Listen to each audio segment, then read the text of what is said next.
வணக்கம், என் பெயர் Burke Hedges. The parable of pipeline என்ற புத்தகத்தின் ஆசிரியர். நான் என் புத்தகத்தை பாப்லோ மற்றும் புருனோ என்பவர்கள் தங்கள் பொருளாதார தேவைக்காக மேற்கொண்ட 2 விதமான வேலை முறைகளை கொண்டு தொடங்குகிறேன். தற்போது நாம் காணப்போவது அவர்களை பற்றிய சுவாரஸ்யமான கார்ட்டூன் படத்தை. எனவே அனைவரும் இந்த படத்தில் வரும் வாழ்க்கை பாடத்தை மகிழ்ச்சியுடன் காணவும். வெகு தூரத்தில் ஒரு மலை கிராமத்தில் பாப்லோ மற்றும் புருனோ எனும் 2 நண்பர்கள் இருந்தார்கள். அவர்கள் வாழ்க்கையை பற்றிய கனவுகள் நிறைந்த இளைஞர்களாக இருந்தார்கள். அவர்கள் அவ்வப்போது அந்த கிராமத்தின் வெற்றிகரமான இளைஞர்களாக வர வேண்டும் என்று கலந்துரையாடினார்கள். அவர்கள் சிறந்த உழைப்பாளிகள். அதோடு அவர்கள் தங்களது இலக்குகளையும் கனவுகளையும் அடைவதற்கான வாய்ப்பினை தேடினார்கள். ஒரு நாள் அப்படி ஒரு வாய்ப்பு அவர்களுக்கு தானாக அமைந்தது. அந்த கிராம தலைவர் ஒரு நாள் தங்கள் மலைக்கு பக்கத்தில் உள்ள மலை உச்சியின் மேல் இருக்கும் மலை ஊற்றிலிருந்து தண்ணீர் சுமந்து தங்கள் கிராமத்திற்கு கொண்டு வருவதற்கு 2 நியமிக்க முடிவு செய்தார்.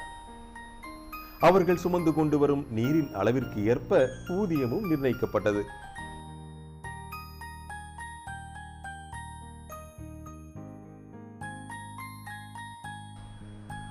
புருனோ மற்றும் பாப்லோ மிகுந்த உற்சாகத்துடன் அந்த வேலைக்கு சென்றனர்.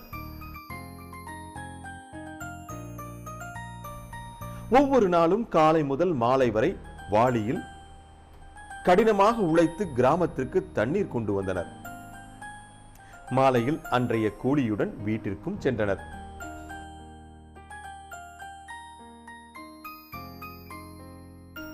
புருனோ அவருடைய வேலையிலும் அவருடைய வருமானத்திலும் திருப்தி கொண்டிருந்தார்.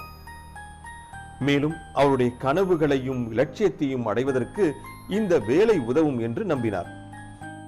புருனோ தன் வருமானத்தை அதிகரிக்க இன்னும் பெரிய அளவுடைய வாளிகளை கொண்டு தண்ணீர் கொண்டு வர முடிவு செய்தார். அந்த வருமானத்தை கொண்டு தன் நீண்ட நாள் கனவான ஒரு பசுவையும் அவரது கனவு இல்லத்தையும் வெகு விரைவில் தனக்கு என வாங்க முடியும் என நம்பினார்.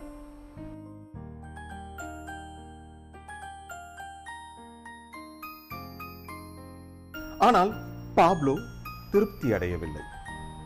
மாலையில் அவரது முதுகிலும் கைகால்களிலும் மிகுந்த வலி ஏற்பட்டதால் அவர் மிகவும் சோர்ந்து போனார். அவர் சுலபமான முறையில் தனது வருமானத்தை அதிகரிக்கும் வழியினை யோசித்தார். ஒரு நாள் அவருக்கு ஒரு யோசனை தோன்றியது. அவர் மலை உச்சியிலிருந்து தன் கிராமத்திற்கு தண்ணீர் கொண்டு வர ஒரு குழாய் அமைப்பினை கற்பனை செய்து பார்த்தார். இதன் மூலம் வாளிகளை கொண்டு தண்ணீர் சுமந்து செல்லாமலேயே தண்ணீர் கொண்டு வர முடியும் என நம்பினார். அந்த யோசனையை எண்ணி பூரிப்படைந்ததோடு அதற்கான வரைபடத்தையும் ஏற்பாடு செய்தார். பாப்லோ தனது யோசனையை தன் நண்பர் புருனோவிடம் கூறி தன்னுடன் சேர்ந்து குழாய் அமைக்க உதவுமாறு கூறினார். புருனோ இதை பைத்தியக்காரத்தனம் என எண்ணினார். அவருக்கு தோன்றியதெல்லாம் அவருடைய இன்றைய வருமானமும் அவருடைய கனவுகளும் அதனை எவ்வளவு சீக்கிரமாக வாங்க முடியும் என்பதுதான். அவர் இந்த குழாய் அமைப்பு திட்டம் தன்னுடைய கனவுகளையும் லட்சியங்களையும் அடைவதனை தாமதமாக்கும் என எண்ணினார். இதற்கு பதிலாக அவர் இன்னும் பெரிய வாளிகளை கொண்டு அதிக முறை மலை உச்சியிலிருந்து கிராமத்திற்கு தண்ணீர் கொண்டு வர முடிவு செய்தார். இவ்வாறு அவருடைய வருமானத்தை அதிகரிக்க முடியும் என நம்பினார். பாப்லோ தானே குழாய் அமைக்க முடிவு செய்தார். அவருக்கு அது கடினமான வேலை, மேலும் அதனை முடிக்க நீண்ட காலம் ஆகும் என்பது தெரிந்திருந்தது. சில வருடங்கள் கூட ஆகும் என பாப்லோ அறிந்திருந்தார். அவர் தனது இலக்கினை நிர்ணயம் செய்தார். தினம் அவர் முன்பு போலவே காலையில் வாளியில் தண்ணீர் சுமக்கச் சென்றார். வார இறுதியிலும் வேலை இல்லாத நேரங்களிலும் குழாய் அமைப்பதற்கான பணியில் ஈடுபட்டார். முதல் மாதத்தில் சிறிதளவு வேலையை முடித்திருந்தார். புருனோ மற்றும் அந்த கிராமவாசிகள் அவரை கேலி செய்தனர். பாப்லோ தி பைப்லைன் மேன் என கிண்டலாக அழைத்தனர். அந்த நேரத்தில் புர்னோ தனது வருமானத்தை இரட்டிப்பு செய்திருந்தார். தண்ணீர் சுமந்து சென்று வந்த பணத்தை வைத்து ஒரு பசுமாடும் ஒரு வீடும் வாங்கியிருந்தார். அவரது வாழ்க்கை தரம் மாறியிருந்தது. மாலையில் இவர் கேளிக்கை விடுதிக்கு சென்று தன் பணத்தையும் செலவு செய்தார். அதே சமயம் புர்னோ இவ்வாறு தண்ணீர் சுமப்பதன் மூலம் தன் உடல் சோர்வடைவதை உணராமல் இருந்தார். அவருடைய முகம் தளர்ந்து காணப்பட்டது. அவரது உடல் சோர்வடைந்திருந்தது. அதனால் அவர் குறைந்த அளவு தண்ணீரை கிராமத்திற்கு சுமந்து கொண்டு வந்தார். மாதங்கள் செல்ல செல்ல பாப்லோ கடினமாக உழைத்துக் கொண்டிருந்தார். ஓராண்டு கடந்து 2ஆம் ஆண்டில் குழாய் அமைப்பு வெற்றிகரமாக அமைக்கப்பட்டது. தற்போது வாளிகளில் சுமந்து செல்லாமலேயே மலை ஊற்றிலிருந்து கிராமத்திற்கு தண்ணீர் வரத் தொடங்கியது. தண்ணீர் வரத்து அதிகரிக்க அதிகரிக்க பாப்லோவின் வருமானமும் அதிகரித்தது. தற்போது பாப்லோ வேலைக்கு செல்வதே இல்லை. வீட்டிலேயே ஓய்வெடுக்கிறார். அவரது குழாய் அமைப்பின் மூலம் அவருக்கு வருமானம் வந்து கொண்டே இருக்கிறது. பாப்லோ தனது தொலைநோக்கு பார்வையையும் விடாமுயற்சியையும் கடின உழைப்பையும் எண்ணி பெருமிதம் கொண்டார். கிராமத்திற்கு நீர்வரத்து இருக்கும் வரை பாப்லோ வருமானம் வந்து கொண்டே இருக்கும். பாப்லோ மற்றும் புர்னோவின் கதை அனைவரின் வாழ்க்கையின் பிரதிபலிப்பு.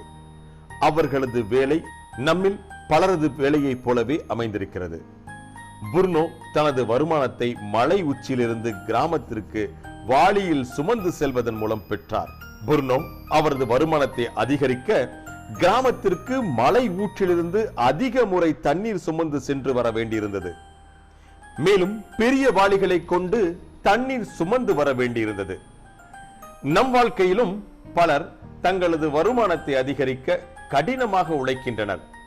உதாரணமாக நம்மில் பலர் அதிக நேரம் வேலை பார்ப்பதன் மூலமாகவோ அல்லது 2 வேலைகளை செய்வதன் மூலமாகவோ நம் வருமானத்தை அதிகரிக்க எண்ணுகிறோம். சிலர் அதிக வருமானத்தை பெறும் உயர்ந்த பதவிகளை ஏற்றுக்கொண்டு அதிக நேரம் வேலை செய்கிறோம். நம்மில் பெரும்பாலானோர் புருனோவை போல் அதிக நேரம் செலவிட்டு வருமானத்தை அதிகரிக்க முற்படுகிறோம். நமக்கு ஒரு நாளைக்கு 24 மணி நேரமே இருக்கின்றது. மேலும் அதனை பணம் சம்பாதிக்க மட்டுமே செலவிட முடியாது.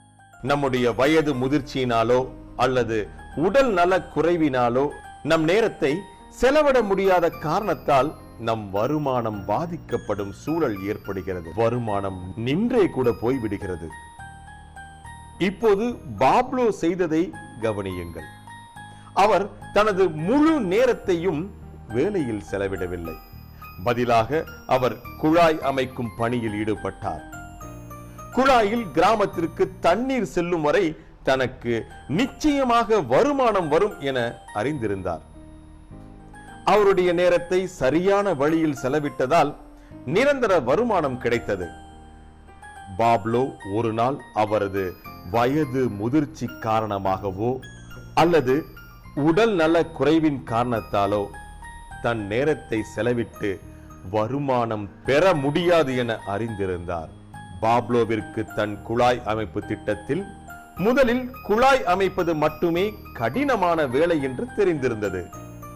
குழாய் அமைத்து முடித்த பின் தண்ணீர் மலை ஊற்றிலிருந்து கிராமத்திற்கு வருவதை உறுதி செய்வதன் மூலமாகவே தான் நிரந்தர வருமானம் பெற முடியும் என அறிந்திருந்தார். நாம் வருமானத்தை அதிகரிக்க அல்லது நிரந்தர வருமானம் பெற எப்பொழுதும் அதிக நேரத்தை செலவிட வேண்டியதில்லை என்பதையும் குழாய் அமைப்பதன் மூலம், அதாவது பைப்லைன் அமைப்பின் மூலம் வருமானம் பெற முடியும் என்பதை உணர்த்தி இருக்கிறார்.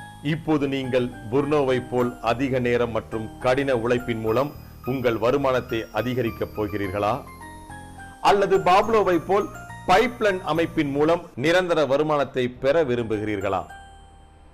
நீங்கள் பாப்லோவை போல் பைப்லைன் அமைப்பின் மூலம் வருமானம் பெற விரும்பினால் இந்த கார்ட்டூன் படத்தை ஒளிபரப்புவரிடம் ஆலோசனை பெற்றுக் கொள்ளலாம். நன்றி.